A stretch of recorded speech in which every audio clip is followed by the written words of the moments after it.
cafe here in Malibu just to film and to read my Bible and to write my journal. I was reflecting on the way down about Gomer and her part in this story of Hosea that we've been studying now for a couple of days. This is under the category Strange Stories in the Bible, where God asked the prophet Hosea to marry a prostitute named Gomer. They had children, but none were conceived by Hosea. They were conceived by other men. And then Gomer finally left Hosea, went and moved in with another man who paid her to have sex. And then God asked Hosea to go redeem her, to take his hard-earned money, to go buy back a woman who didn't want to be with him, whose affections were elsewhere, and to love her until she could love him back.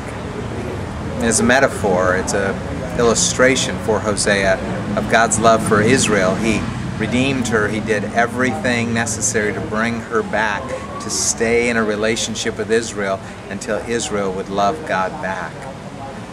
I thought about it from the perspective of Gomer a little bit.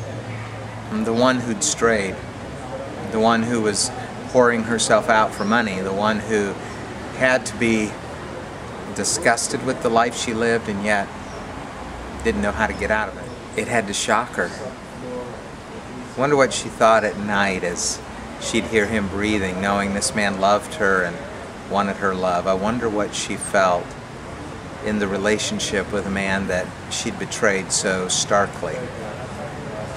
I wonder at what point she began to soften and be amazed and be thankful and grateful for such a redemptive love in her life. My hunch is that anybody who's living a life with such guilt and shame, even in that day that was such a notorious way to live, she was no doubt an outcast.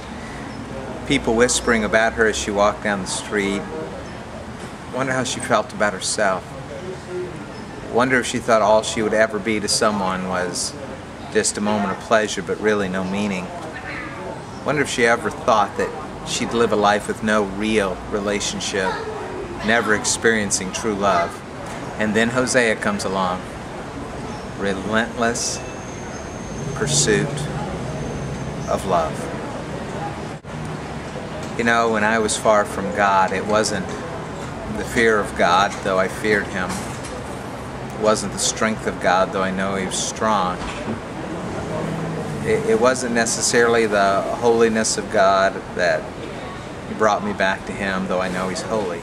It really was the love of God that brought me back. The relentless pursuit of love. I was the Gomer in this story. I was the one who'd gone far away. I was the one whose affections had turned away from the God who made me and had loved me all my life. And it was that love that I walked away from which drew me back. God loved me back to himself. And if you find yourself far from him right now, he's going to love you and relentlessly pursue you because he wants you back in a relationship with him too.